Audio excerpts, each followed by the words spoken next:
Welcome back to my YouTube channel ಸಿಹಿ ನೆನಪು Kannada vlogs. Friends, ಮನೇಲಿ ಏನಾದರೂ ನಾವು ಫಂಕ್ಷನ್ ಮಾಡಿದಾಗ ಹೆಚ್ಚು ತೆಂಗಿನಕಾಯಿನ ಬಳಸ್ತೀವಿ. ಕೊನೆಯಲ್ಲಿ ಇಷ್ಟೊಂದು ತೆಂಗಿನಕಾಯಿ ಉಳಿಯುತ್ತೆ, ಅದನ್ನ ಏನು ಮಾಡಬೇಕು ಅಂತ ಗೊತ್ತಿಲ್ಲದೇನೆ ಕನ್ಫ್ಯೂಸ್ ಆಗಿರೋರಿಗೆ ಸೂಪರ್ ಆಗಿರೋ ಇವತ್ತು ತೆಂಗಿನಕಾಯಿ ಹಾಲಿಂದ ಗಿಣ್ಣೆ ಹೇಗೆ ಮಾಡೋದು ಅಂತ ತೋರಿಸ್ಕೊಡ್ತಾ ಇದ್ದೀನಿ. ಸೊ ನಾನು 3 ತೆಂಗಿನಕಾಯಿ ತೊಗೊಂಡಿದ್ದೀನಿ. ಚೆನ್ನಾಗಿ ಈ ಥರ ಪೀಸ್ ಮಾಡಿಕೊಂಡು ಮಿಕ್ಸಿಗೆ ಹಾಕಿ ನುಣ್ಣಗೆ ರುಬ್ಕೊಬೇಕು. ತೆಂಗಿನಕಾಯಿ ಹಾಲೆಲ್ಲ ಬರೋಷ್ಟು ಒಂದೊಂದನ್ನ 2 ಸತಿ ರುಬ್ಕೊಬೇಕು. ಸಂಪೂರ್ಣವಾದ ಹಾಲನ್ನ ತೊಗೊಬೇಕು. ಯಾವುದಾದ್ರು ಒಳ್ಳೆ ಬಟ್ಟೆ ಇದ್ರೂ ಅದರಲ್ಲೂ ಕೂಡ ನೀವು ಸೋಸ್ಕೊಬೋದು. ನಾನು ಒಂದೇ ಒಂದು ಅಚ್ಚು ಬೆಲ್ಲ ತೊಗೊಂಡಿದ್ದೀನಿ. ಯಾಕೆಂದರೆ ನಾನು ಜಾಸ್ತಿ ಸಿಹಿ ಬಳಸಲ್ಲ, ಅಂದರೆ ನನಗೆ ಇಷ್ಟ ಆಗಲ್ಲ ಸಿಹಿ. ಹಾಗಾಗಿ ನಾನು ಒಂದಚ್ಚು ಬೆಲ್ಲಗೆ ಒಂದೇ ಒಂದು ಲೋಟ ನೀರು ಹಾಕಿ ಅಲ್ಲಿ ಏನೇನು ಗೆಡ್ಡೆಗಳಿದೆ ಅದೆಲ್ಲ ನೀಟಾಗಿ ನೀರು ಹಾಕಬೇಕು. ಅಂದರೆ ಬೆಲ್ಲದ ಪಾಕ ಥರ ಆಗಬೇಕು. ಹಾಗಾಗಿ ಒಲೆ ಮೇಲೆ ಇಟ್ಟು ನಾನು ಕುದಿಸ್ಕೊತೀನಿ.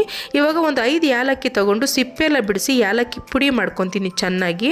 ಈ ತೆಂಗಿನಕಾಯಿ ಹಾಲು ನನಗೆ ಎಷ್ಟು ಸಿಕ್ಕಿತ್ತು ಅಂದರೆ ಒಂದು ಚಿಕ್ಕ ತಪ್ಪಲೆಯಲ್ಲಿ ಒಂದು 1/4 ಭಾಗದಷ್ಟು ನನಗೆ ತೆಂಗಿನಕಾಯಿ ಹಾಲು ಸಿಕ್ಕಿತ್ತು. ಅದರೊಳಗಡೆ ನಾನು ಕುಟ್ಟಿಟ್ಕೊಂಡಿದ್ದಂಥ ಏಲಕ್ಕಿ ಹಾಕ್ತಾ ಇದ್ದೀನಿ.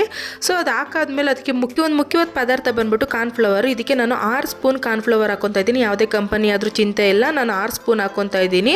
ಜಾಸ್ತಿ ಮಾಡ್ಕೊತೀವಿ ಅಂದರೆ ಕಾರ್ನ್ಫ್ಲವರ್ನ ಇನ್ನೊಂದು ಸ್ವಲ್ಪ ಜಾಸ್ತಿ ಹಾಕೊಬೇಕಾಗುತ್ತೆ. ಇದು ಒಲೆ ಮೇಲೆ ಇಟ್ಟು ಹಾಕೊಬಾರ್ದು, ಗಂಟು ಬಿದ್ದುಬಿಡುತ್ತೆ. ಹಾಗೆ ನೆನ್ನೆ ಹಾಕಿ ಚೆನ್ನಾಗಿ ತಿರ್ಸ್ಕೊಬೇಕು. ಅವಾಗ ಯಾವುದೇ ರೀತಿ ಗಂಟಾಗಲ್ಲ. ಕಾರ್ನ್ಫ್ಲವರ್ ಬೇಗನೆ ನೀರಲ್ಲಾಗಲಿ ಏನೇ ಒಂದರಲ್ಲಾಗಲಿ ಬೇಗ ಕರಗ್ಬಿಡುತ್ತೆ.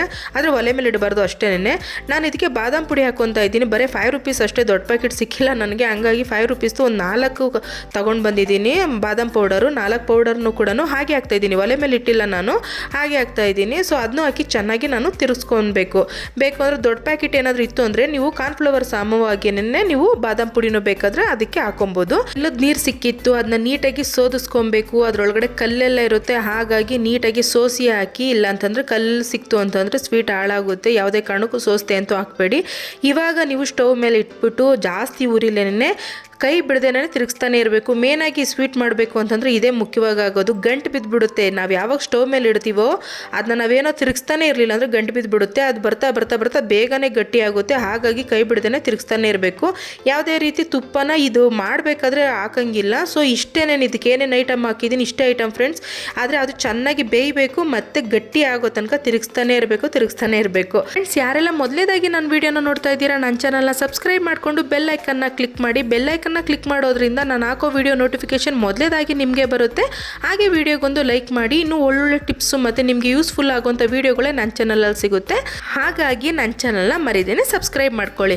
ಇವಾಗ ನೋಡಿ ಫ್ರೆಂಡ್, ಫುಲ್ಲು ಗಟ್ಟಿ ಆಗ್ತಾ ಇದೆ. ಇದಕ್ಕೆ ಯಾವುದೇ ರೀತಿ ನೀರನ್ನ ಬಳಸಂಗಿಲ್ಲ, ನೆನ್ಪಿಟ್ಕೊಳ್ಳಿ. ಯಾವುದೇ ರೀತಿ ನೀರು ಹಾಕ್ಬೇಡಿ. ನಾನು ಏನು ಹಾಕಿದ್ದೀನಿ ಅಷ್ಟು ಹಾಲೇನೆ ಮತ್ತು ಬೆಲ್ಲದ ನೀರು ಅಷ್ಟೇನೆ. ಅದು ಬಿಟ್ಟರೆ ಎಕ್ಸ್ಟ್ರಾ ನೀರು ನೀವೇನು ಹಾಕಂಗಿಲ್ಲ. ಇವಾಗ ಇದು ಸಂಪೂರ್ಣವಾಗಿ ಆಗ್ತಿದೆ. ಇವಾಗ ನಿಮಗೆ ಒಂಥರ ಕೇಕ್ ಥರ ಶೇಪಲ್ಲಿ ಬೇಕು ಅಂತಂದರೆ ಫುಲ್ಲು ಗುಂಡಾಕರದಿರೋ ಒಂದು ಬಟ್ಲಿಗೆ 1 ಸ್ಪೂನ್ ತುಪ್ಪ ಸವರ್ಬಿಟ್ಟು ಇಟ್ಕೊಳ್ಬೇಕಾಗುತ್ತೆ. ನನ್ನ ಹತ್ರ ಯಾವ ಥರ ಬೌಲ್ ಇತ್ತು ಅದರಲ್ಲೇ ನಾನು ಹಾಕ್ಕೊಂಡಿದ್ದೀನಿ. ಸೊ ಈ ಥರ ನೀಟಾಗಿ ಮಿಕ್ಸ್ ಮಾಡಿ ಇಟ್ಕೊಂಡ್ಬಿಟ್ಟು ಅದು ಗಟ್ಟಿ ಆದಮೇಲೆ ಅದನ್ನ ಬಿಡಬಾರ್ದು. ತಪ್ಪಲೇನೆ ಫುಲ್ ಗಂಟಾಗ್ಬಿಡುತ್ತೆ ಮತ್ತು ಗಟ್ಟಿ ಆಗಿಬಿಡುತ್ತೆ. ನಿಮ್ಗೆ ಒಳ್ಳೆ ಶೇಪ್ ಬೇಕು ಮತ್ತು ಅದನ್ನ ಒಂದು ರೀತಿ ಕಟ್ ಮಾಡಬೇಕು, ಪೀಸ್ ಥರ ಸಿಗಬೇಕು ಅಂದರೆ ನೀವು ಬೌಲ್ಗಾದರೂ ಹಾಕೊಳ್ಳೇಬೇಕು. ಸೊ ಇದು ನೋಡಿ ಇವಾಗ ಆಗಿದೆ ಅಲ್ವಾ. ಇವಾಗ ನಾನು ಬೌಲ್ಗೆ ಹಾಕೊತಾ ಇದ್ದೀನಿ. ಸೊ ನಿಮ್ಗೆ ತೋರಿಸ್ಬೇಕು ಅಂತ ಅಂದ್ಬಿಟ್ಟು ನಾನು ಬೇಗನೆ ಅದನ್ನ ನಾನು ಉಲ್ಟಾ ಮಾಡಿದೆ. ಇದರೊಳಗಡೆ ತಟ್ಟೆಯಲ್ಲಿ ಹಾಕ್ಬಿಟ್ಟು ಅದು ಸರಿಯಾಗಿ ಶೇಪ್ ಬಂದಿಲ್ಲ. ಯಾಕೆಂದರೆ ಅದು ಇನ್ನೂ ಬಿಸಿ ಇತ್ತು ನನಗೆ.